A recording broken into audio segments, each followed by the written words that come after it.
Dalam nama Sang Bapa, Sang Putra, Sang Roh Kudus. Amin. Shalom Alaikum bersama Masyarakat, Bapak Ibu Saudaraku yang terkasih. Puji nama Tuhan, pada pagi hari ini kita masih diberikan kekuatan dan belas kasih Allah supaya kita dapat duduk bersama-sama belajar dari kebenaran firman Tuhan yang telah kita dengarkan bersama, yaitu dengan judul perikop di sini adalah perumpamaan tentang pengampunan. Nah, Bapak Ibu Saudaraku yang terkasih, pengampunan itu tentu tidak asing bagi kita orang-orang Kristen, ya. Karena kekristenan kita mengajarkan bahwa Allah itu kasih. Oleh karena itu kita pun harus mengasihi juga sesama kita. Sekalipun kita sebagai manusia yang berdosa, Bapak Ibu Saudara, seringkali saya dan saudara sulit untuk memaafkan, ya, atau mengampuni kesalahan orang lain yang orang lain perbuat terhadap kita. Bahkan mungkin kesalahan yang kita ingat berhari-hari yang lalu, berminggu-minggu yang lalu, berbulan-bulan, bertahun-tahun, atau bahkan puluhan tahun yang lalu masih kita ingat. Biasanya Bapak Ibu itu terjadi, kalau yang saya dengar, dari pasangan suami istri. Ya, saya tidak tahu pasangan suami istri, Bapak Ibu Saudara jemaat yang sudah menikah, apakah pasangan saudara itu ketika marah, emosi lalu akan mengungkit kesalahan yang lalu, ya, kekeliruan yang sudah lewat, entah setahun yang lalu, entah 2 tahun yang lalu. Ya, itulah dinamika kehidupan berumah tangga. Tetapi Bapak Ibu Saudara, hal mengampuni, ya, seringkali kita itu betah dan sangat senang dengan yang namanya menyimpan dendam atau menyimpan kesalahan orang lain, sehingga akibatnya kesalahan itu akan terus membekas dalam ingatan dan dalam hati serta pikiran kita, ya Bapak Ibu. Tetapi firman Tuhan pada pagi hari ini memberitakan kepada kita tentang hal kerajaan sorga. Nah, hal kerajaan sorga itu, Bapak Ibu Saudara, dikatakan oleh firman Tuhan, seumpama seorang raja, ya, raja di sini adalah Tuhan Yesus sendiri dalam perumpamaan ini, yang mengadakan perhitungan dengan hamba-hambanya. Segenap umat manusia adalah hamba-hamba Allah. Makanya ketika presbiter atau romo membaptis orang yang mau menjadi ortodok, dia akan berseru, hamba Allah siapa, kan gitu. Selalu dikatakan hamba Allah siapa. Nah, semua orang, entah dia itu ortodok ataupun bukan, adalah hamba Allah. Dan saat perhitungan itu adalah saat penghakiman akhir nanti di akhir zaman. Nah, Bapak Ibu Saudara, ketika ada seorang hamba yang berhutang 10.000 talenta, dia dituntut oleh Allah atas segala hutang dosa. Dosa adalah hutang, ya. Dosa adalah hutang yang harus kita bayar dan harus ditanggung oleh masing-masing kita sendiri.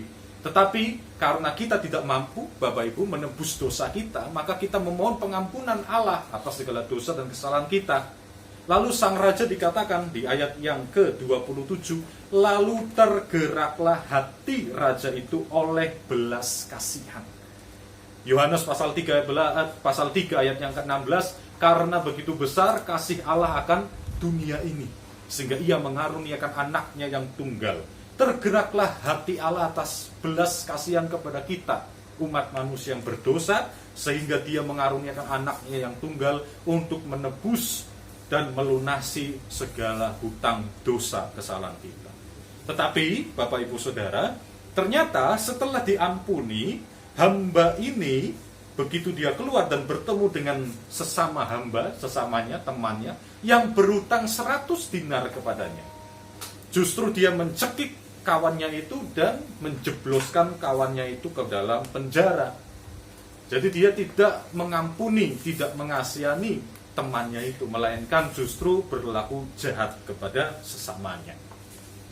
Tetapi sang raja tahu akan hal itu, dan akibatnya adalah hamba yang tadinya diampuni ini dijatuhi hukuman karena dia tidak mengampuni tidak mengasihi, tidak mengasihani sesamanya yang hanya berutang 100 dinar. Nah, Bapak Ibu Saudaraku yang terkasih, Jana Suci Basilius Agung pernah berkata demikian. Berhati-hatilah ketika sesamamu atau temanmu melakukan kesalahan kepadamu. Cobalah untuk tidak mengingat kesalahan itu, melainkan ingatlah segala kebaikan yang telah sesamamu itu buat. Maka niscaya lama-kelamaan engkau akan terbiasa dan engkau akan sampai kepada suatu kesimpulan bahwa ternyata sesamaku jauh melakukan hal yang lebih baik daripada aku sendiri. Nah, Bapak Ibu Saudara yang terkasih dalam nama Tuhan Yesus, perikop ini diakhiri dengan perkataan Tuhan, maka Bapakku yang di sorga akan berbuat demikian juga terhadap kamu apabila kamu masing-masing tidak mengampuni saudaramu dengan segenap hatimu. Perhatikan Bapak Ibu, seberapa sering kita melakukan kesalahan kepada Allah, seberapa sering kita berdosa kepada Tuhan dalam hari-hari hidup kita dan kita minta ampun kepada Tuhan. Tuhan akan mengampuni kita apabila kamu atau saya dan saudara masing-masing kita mengampuni juga sesama kita dengan segenap hati. Kalau lewat mulut gampang, tetapi kalau lewat segenap hati itu yang butuh perjuangan. Oleh karena itu Bapak Ibu Saudara, pengampunan di dalam kekristenan kita ini adalah salah satu proses penyembuhan jiwa juga. Jadi dengan kita mengampuni kesalahan orang lain, Bapak Ibu, kita belajar juga untuk menyembuhkan jiwa kita. Kita mengampuni kesalahan orang lain demi Tuhan juga boleh mengampuni kita. Itu juga sudah dilakukan oleh Tuhan Yesus ketika dia digantung di kayu salib. Bapa, ampunilah mereka karena mereka tidak tahu apa yang mereka perbuat.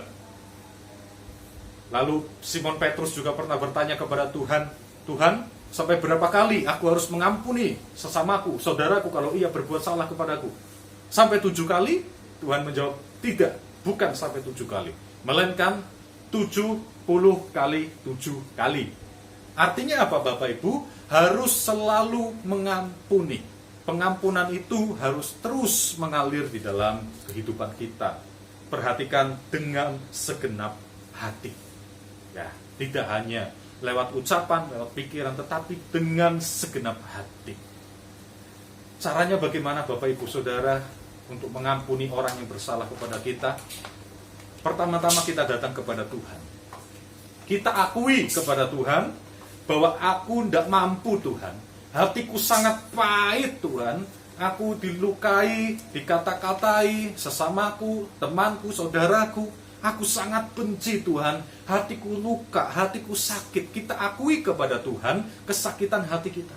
Kita akui kepada Tuhan bahwa kita tidak mampu untuk mengampuni sesama kita. Nah, pengakuan kita atas ketidakberdayaan kita mengampuni orang itu, Bapak Ibu Saudara, akan menjadi pintu untuk Tuhan memberikan rahmat-Nya. Tuhan memberi kepada kita kekuatan untuk kita dapat mengampuni sesama kita. Bukankah keterbukaan adalah awal dari pemulihan, Bapak Ibu Saudara? Ketika kita datang kepada Tuhan, mari kita akui, Tuhan, aku tuh tidak mampu Tuhan. Hatiku sangat sakit Tuhan. Dia berkata seperti ini kepada saya. Dia berkata begitu, mereka begini, mereka begitu. Akui kepada Tuhan bahwa aku tuh tidak mampu mengampuni sesamaku Tuhan. Tolong beri aku kekuatan. Kasihanilah aku Tuhan. Aku tahu firman-Mu ini memerintahkan aku untuk mengampuni dia. Tetapi aku tidak mampu Tuhan. Tolong kasihani aku Tuhan. Kasih aku kekuatan. Kasih aku rahmat-Mu. Supaya aku diberi kekuatan bisa mengampuni dia. Nah, Bapak Ibu Saudara, dengan melakukan hal itu, maka percayalah Tuhan yang Maha Kasih itu akan memberikan rahmat-Nya kepada saya dan saudara dalam hal mengampuni orang.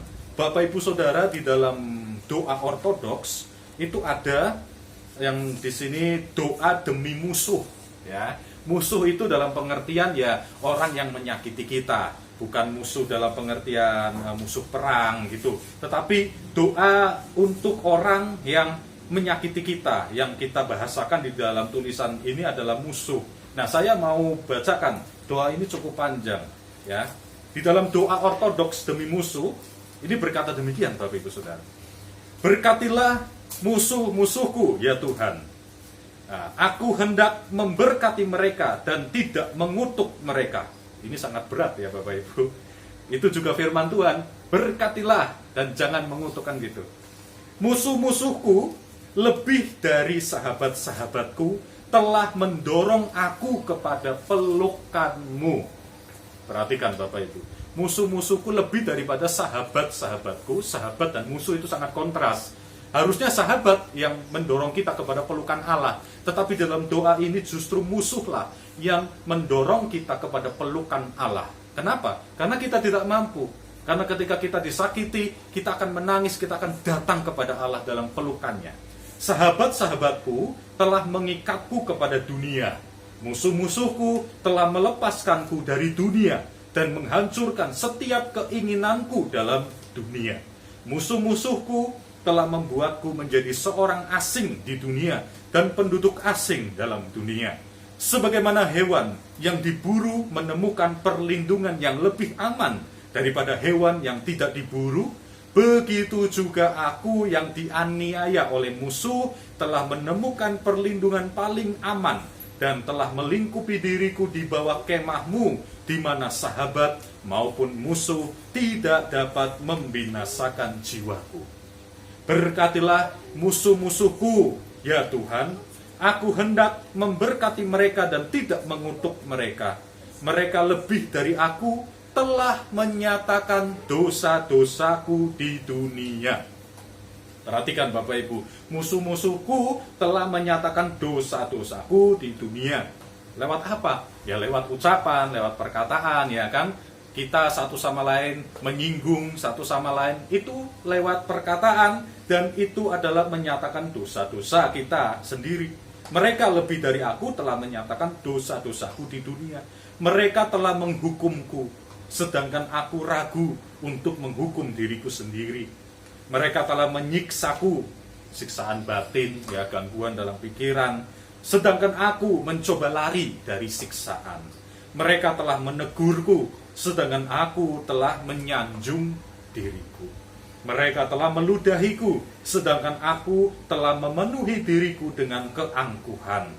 Berkatilah musuh-musuhku ya Tuhan, aku hendak memberkati mereka dan tidak mengutuk mereka. Di mana aku telah menganggap diriku bijak, mereka telah menyebutku bodoh. Di mana aku ingin memimpin orang, mereka telah menyingkirkanku ke belakang. Di mana aku bergegas memperkaya diri, mereka telah mencegahku dengan tangan besi. Di mana aku berpikir tidur nyenyak, mereka telah membangunkanku dari tidur. Di mana aku mencoba membangun rumah untuk hidup panjang dan tentram, mereka telah menghancurkannya dan mengusirku keluar. Sungguh, musuh-musuhku telah melepaskanku dari dunia dan telah membuatku menggapai kepada ujung jubahmu ya Tuhan. Berkatilah musuh-musuhku ya Tuhan, aku hendak memberkati mereka dan tidak mengutuk mereka. Berkatilah mereka dan buatlah mereka bertambah banyak. Oh, ini doa yang luar biasa ya Bapak Ibu.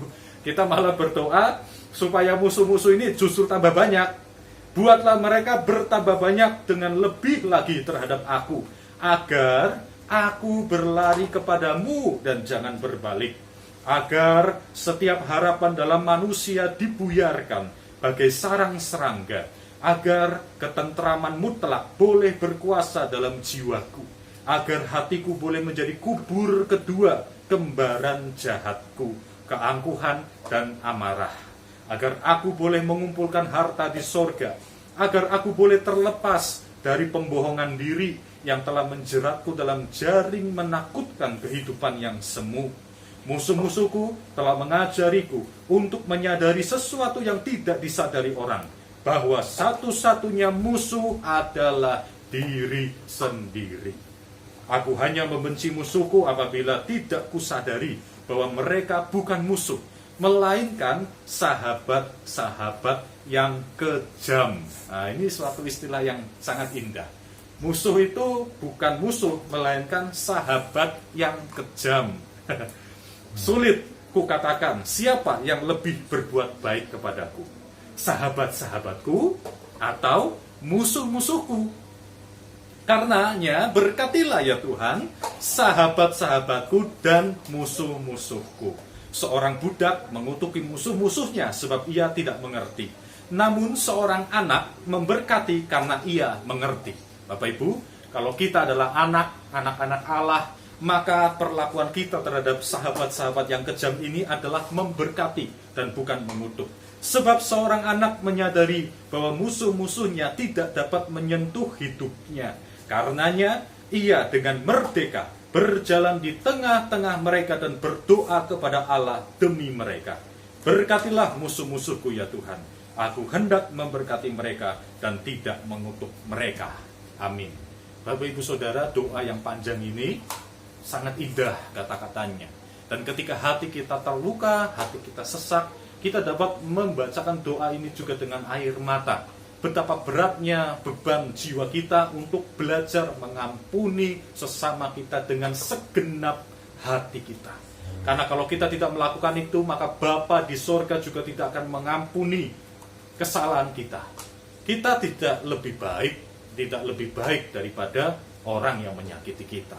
Oleh karena itu, seperti tadi Jana Suci Basilius Agung katakan, cobalah untuk mengingat kebaikan dari musuh-musuh kita dan tidak mengingat apa yang kesalahan yang telah mereka buat kepada kita. Maka kita akan sampai kepada suatu kesimpulan akhir bahwa ternyata musuh kita itu justru jauh lebih baik daripada saya orang berdosa ini. Kemuliaan bagi Sang Bapa, Sang Putra, serta Sang Roh Kudus, sekarang dan selalu, sepanjang segala waktu. Amin.